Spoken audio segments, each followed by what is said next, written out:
Hello बच्चों, let's read this question.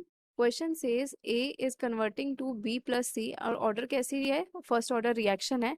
तो time T पे जो बी प्लस सी का टोटल प्रेशर है वो P2 है और इन्फानाइट टाइम पे बी प्लस सी का टोटल प्रेशर P3 है।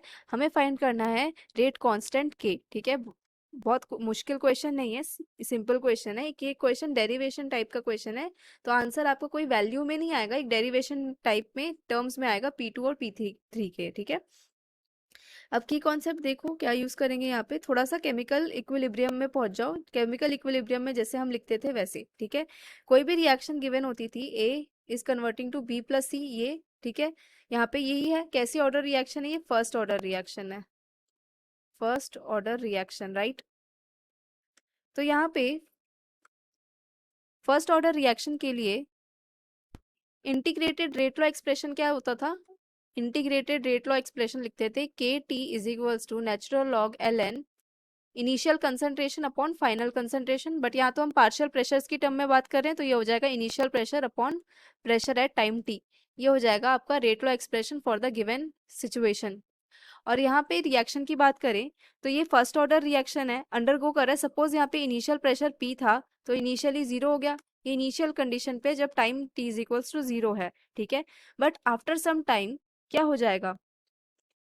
आफ्टर सम टाइम ये कुछ एक्स एटमॉस्फेयर डिसोसिएट होगा, फॉर्म कितना होगा? एक्स और एक्स। तो यहाँ से टोटल प्रेशर लिख सकते हैं, टोटल प्रेशर लिख सकते हैं P minus x plus x, ये एक्स से एक्स कैंसिल हो गया।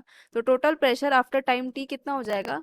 P प्लस एक्स, ये हो जाएगा। ठीक है, अब देखो आपको एट टी, यहाँ पे एट टाइम टी है ये, at time T total pressure of B plus C कितना है? यहाँ पे at time T total pressure of B plus C है एक्स प्लस एक्स। तो at time T total pressure of V plus C है x plus x, और ये किसके इक्वल है? यहाँ पे क्वेश्चन को पढ़ो, P2 के इक्वल है। तो यहाँ से 2x क्या आ जाएगा? P2/2। तो x क्या आ जाएगा? सॉरी, 2x क्या हो जाएगा? P2। तो यानी कि x इज इक्वल्स टू क्या आ गया? P2/2। ये आ गई वैल्यू x की। तो यहाँ पे पुट कर देंगे, टोटल प्रेशर कितना आ गया आपका? फिर टोटल प्रेशर आ गया P प्लस P2/2। ठीक है, और यहाँ पे इनिशियल प्रेशर यहाँ पे लिखो वर्ड्स में, इनिशियल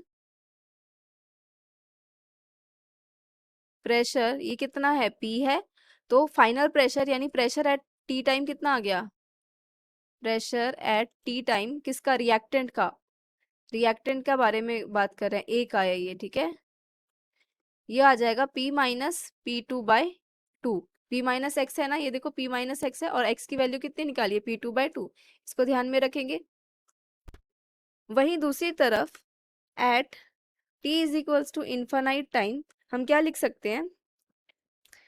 a जो है वो कन्वर्ट हो रहा है b प्लस सी में।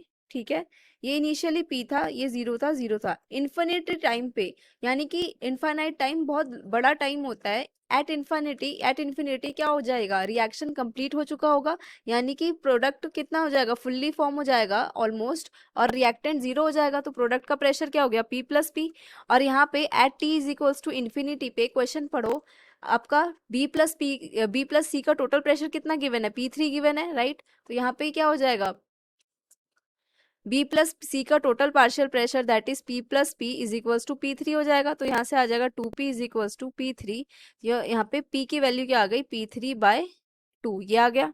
ठीक है, इसको भी ध्यान में रखना है। अब वापस से अपना रेट लॉ एक्सप्रेशन को देखो। रेट लॉ एक्सप्रेशन के अकॉर्डिंग हम क्या लिख सकते हैं? K t is equals to natural log l n initial pressure P divided by final pressure PT। ठीक है, और इस वाले इक्वेशन के अकॉर्डिंग फाइनल प्रेशर क्या है? P minus X. So P minus X लिख दो यहाँ पे, P माइनस एक्स। एक्स की वैल्यू क्या है? P2/2। So KT is equals to क्या आ जाएगा? ln P की वैल्यू क्या है? P3/2। So P3/2 divided by P3/2 minus x की वैल्यू पीछे सॉल्व किया है P2/2। ये 2 कॉमन आ रहा है, और कॉमन आके क्या हो जाएगा? Cancel out. सो K आ गया, K is equals to 1/T natural log P3 divided by P3 minus P2। ये क्या आ गया आपका? रेट कांस्टेंट की value for the given condition.